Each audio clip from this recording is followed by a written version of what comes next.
नमस्कार, आप देख रहे हैं 4 PM। मैं हूं आपके साथ सिमरन। इस बुलेटिन में हम बात करेंगे देश और दुनिया की तमाम बड़ी खबरों की, लेकिन उससे पहले एक नजर आज की मुख्य सुर्खियों पर। कोल्हापुर में राहुल गांधी ने जनसभा को किया संबोधित। दलितों को लेकर बीजेपी पर बोला हमला, कहा जिन्हें हाथों में हुनर है उन्हें पीछे बैठा दिया जाता है। अशोक तंवर का सीटों को लेकर बड़ा दावा, पिछली बार गलती से बनवाई बीजेपी की सरकार, अब कांग्रेस की बनवा रहा हूं सरकार। पाकिस्तान यात्रा पर जाएंगे विदेश मंत्री एस जयशंकर। नेशनल कॉन्फ्रेंस के प्रमुख फारूक अब्दुल्ला ने जताई खुशी, कहा मुझे उम्मीद है कि दोनों देशों के बीच सुधर सकते हैं रिश्ते। नेता प्रतिपक्ष राहुल गांधी ने मोदी पर बोला हमला, कहा शिवाजी के विचारों को नहीं मानती बीजेपी, कुछ दिन में ही गिर गई मूर्ति। उत्तर प्रदेश में बिगड़ती कानून व्यवस्था, चंद्रशेखर आजाद ने हरिद्वार में किया धरना प्रदर्शन, सरकार पर लगाए गंभीर आरोप। नेता प्रतिपक्ष राहुल गांधी ने बीजेपी पर हमला बोलते हुए बीजेपी और अडानी के रिश्तों पर मोदी सरकार को घेरा। हरियाणा विधानसभा चुनाव में महंगाई और बेरोजगारी सबसे बड़ा मुद्दा रहा, जिसे लेकर लगातार पार्टियों के बीच सियासत चलती रही। आमतौर पर देखें तो इस मुद्दे से बीजेपी को जहां एक तरफ नुकसान हुआ, तो वहीं दूसरी ओर कहीं न कहीं कांग्रेस का फायदा होता रहा। हरियाणा की जनता ने राहुल गांधी को अपना लोकप्रिय नेता भी माना, लेकिन आज पार्टियों का फैसला जनता के हाथों में है कि आखिर कौन सी पार्टी के हित में जनता फैसला सुनाएगी।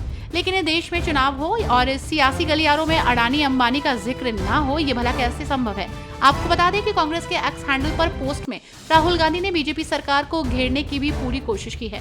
उन्होंने कहा कि जितना पैसा नरेंद्र मोदी अडानी और अंबानी पर खर्च करते हैं, उतना ही पैसा कांग्रेस की सरकार सत्ता में आने के बाद किसानों पर खर्च करेगी। महाराष्ट्र में विधानसभा चुनाव को लेकर पाला बदल तेज हो गया है। नाराज पार्टी नेताओं की दूसरी पार्टी में शामिल होने की होड़ सी मच गई है और अब अजित पवार गुट के विधायक बबन राव शिंदे ने एनसीपी शरद पवार के साथ जाने का ऐलान किया है। जम्मू कश्मीर और हरियाणा के बाद अब सबकी नजरें महाराष्ट्र में होने वाले विधानसभा चुनाव पर टिकी हैं। पार्टियां भी तैयारियों में जुट गई हैं, लेकिन इस बीच महाराष्ट्र में विधानसभा चुनाव को लेकर पाला बदलना तेज हो गया है। नाराज पार्टी नेताओं के दूसरी पार्टी में शामिल होने की होड़ सी मच गई है और अब अजित पवार गुट के विधायक बबन राव शिंदे ने एनसीपी शरद पवार के साथ जाने का ऐलान किया है।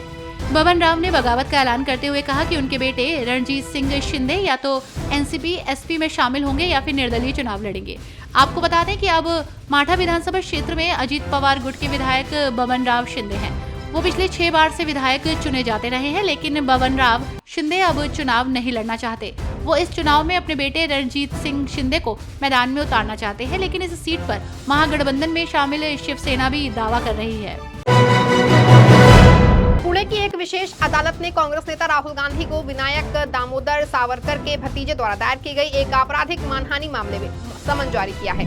जहां एक तरफ सियासी गलियारों में चुनावी शोर थमने का नाम नहीं ले रहा, तो वहीं दूसरी ओर पुणे की एक विशेष अदालत ने कांग्रेस नेता राहुल गांधी को विनायक दामोदर सावरकर के भतीजे द्वारा दायर की गई एक आपराधिक मानहानि मामले में समन जारी किया है। इस मामले में आरोप लगाया गया है कि राहुल गांधी ने हिंदुत्व विचारक सावरकर के खिलाफ आपत्तिजनक टिप्पणी की है। अदालत ने शुक्रवार को राहुल गांधी को समन जारी करते हुए 23 अक्टूबर को अदालत में पेश होने के लिए कहा। आपको बता दें कि पिछले वर्ष सावरकर के भतीजे सात्विक सावरकर ने पुणे की अदालत में इस संबंध में राहुल गांधी के खिलाफ शिकायत दर्ज कराई थी। पिछले महीने ये मामला न्यायिक मजिस्ट्रेट प्रथम श्रेणी FMFC अदालत से सांसदों और विधायकों के विशेष न्यायालय में स्थानांतरित किया गया था। कर्नाटक के बेंगलुरु में पिछले महीने अवैध तरीके से रह रहे 4 विदेशी नागरिकों की गिरफ्तारी पर राज्य गृह मंत्री जी परमेश्वर ने प्रतिक्रिया दी। कर्नाटक के बेंगलुरु में पिछले महीने अवैध तरीके से रह रहे 4 विदेशी नागरिकों की गिरफ्तारी पर राज्य गृह मंत्री जी परमेश्वर ने प्रतिक्रिया दी। उन्होंने इस मामले में केंद्र पर निशाना साधते हुए कहा कि केंद्र के पास RNW, IB और अन्य केंद्रीय एजेंसियां हैं, उन्हें इन चीजों पर नजर रखनी चाहिए। उन्होंने इसे केंद्रीय एजेंसियों की असफलता बताया। राज्य मंत्री ने एजेंसियों के पास उनके बारे में कोई जानकारी न होने पर सवाल किया। कर्नाटक के गृह मंत्री जी परमेश्वर ने कहा कि केंद्र के पास RNW, IB और अन्य केंद्रीय एजेंसियां हैं, उन्हें इन चीजों पर नजर रखनी चाहिए। वे बेंगलुरु कैसे पहुंचे और उन्हें पासपोर्ट कैसे मिला, ये केंद्रीय एजेंसी की असफलता है। जब राज्य पुलिस को इसकी जानकारी मिली तो उन्होंने गिरफ्तार करते हुए शानदार काम किया। हमें यहाँ कुछ और पाकिस्तानी नागरिकों के रहने की जानकारी मिली है, उन्हें भी जल्द गिरफ्तार किया जाएगा। महाराष्ट्र को कोल्हापुर में सभा को संबोधित करते हुए कांग्रेस सांसद और नेता प्रतिपक्ष राहुल गांधी ने बीजेपी सरकार पर जमकर हमला बोला। और उन्होंने कहा कि दलितों और पिछड़ों के इतिहास के बारे में कोई जानकारी नहीं है, इसके इतिहास को किताबों से हटा दिया जा रहा है। कांग्रेस नेता और नेता प्रतिपक्ष राहुल गांधी ने शनिवार को देश में दलितों की स्थिति को लेकर बीजेपी पर हमला बोला। महाराष्ट्र के कोल्हापुर में सभा को संबोधित करते हुए उन्होंने कहा कि जिन हाथों में हुनर है उन्हें पीछे बैठा दिया जाता है, उनका न तो किताब में और न ही इतिहास में कोई स्थान होता है। राहुल गांधी ने कहा कि अगर आप ओबीसी समुदाय को देखें, जैसे ही मैंने स्वप्निल कुमार से हाथ मिलाया, जिन्होंने मुझे एक मूर्ति दी, उनके हाथ से संपर्क होते ही मुझे समझ में आ गया कि इस हाथ में हुनर है। जिन हाथों में हुनर होता है लोग उन्हें पीछे बैठा देते हैं। उन्होंने कहा कि भारत में ये 24 घंटे हो रहा है। मैंने कभी स्कूल में दलितों पिछड़ों का इतिहास नहीं पढ़ा, आज तो इससे भी उल्टा हो रहा है। जो उनका इतिहास है उसे किताबों से हटा दिया जा रहा है। इतिहास के बिना, अपनी जगह और स्थान की समझ के बिना शिक्षा संभव नहीं है। विदेश मंत्री एस जयशंकर की पाकिस्तान यात्रा पर नेशनल कॉन्फ्रेंस के प्रमुख फारूक अब्दुल्ला ने खुशी जताई है और उन्होंने कहा कि मुझे उम्मीद है कि जयशंकर पाकिस्तान में एससीओ के इतर भी बातचीत करेंगे कि कैसे दोनों देशों के बीच रिश्ते सुधर सकते हैं। भारत के विदेश मंत्री एस जयशंकर शंघाई सहयोग संगठन में भाग लेने के लिए 15 अक्टूबर को पाकिस्तान जाएंगे। उनके पाकिस्तान जाने की खबर पर नेशनल कॉन्फ्रेंस के प्रमुख फारूक अब्दुल्ला ने प्रतिक्रिया देते हुए खुशी जताई। उन्होंने कहा कि ये अच्छी बात है। वैसे तो इन बैठकों में भाग लेने प्रधानमंत्री जाते हैं, पर मुझे खुशी है कि विदेश मंत्री जा रहे हैं। अब्दुल्ला ने कहा कि मुझे उम्मीद है कि जयशंकर एससीओ के इतर भी बात करेंगे कि कैसे दोनों देशों के बीच रिश्ते सुधरे, कैसे दोनों देशों के बीच नफरत घटे और मोहब्बत बढ़े। कश्मीर में मीडिया से बात करते हुए नेशनल कॉन्फ्रेंस के प्रमुख ने पश्चिम एशिया के स्थिति पर चिंता जताते हुए इजराइल की निंदा की। अब्दुल्ला ने कहा कि पश्चिम एशिया में जो स्थिति है, जिस तरह से इजराइल, लेबनान, सीरिया, ईरान और फिलिस्तीन पर बमबारी कर रहा है, वो दुखद है। अगर हम दुनिया को बचाना चाहते हैं तो युद्ध इसका समाधान नहीं हो सकता। ये निर्दोष लोगों को मारना है। सांसद कुमारी शैलजा का कहना है कि जब मैंने उनसे बात की तो उन्होंने बताया कि कुछ लोग उन्हें छू रहे थे, कोन्ही मार रहे थे और मंच से उन्हें हटाने की कोशिश कर रहे थे। शैलजा ने यह भी कहा कि उन्होंने भी वो वीडियो देखा है। हरियाणा के नारनौंद में कांग्रेस की रैली के दौरान एक कांग्रेस नेता के साथ छेड़छाड़ का मामला सामने आया है। कांग्रेस सांसद कुमारी शैलजा ने इस घटना पर नाराजगी जताई है। उन्होंने कहा कि मैंने उनसे बात की, वो मुझे बता रही हैं कि उनके साथ वहां छेड़छाड़ की गई। मैंने उनसे इस बात की पुष्टि की है।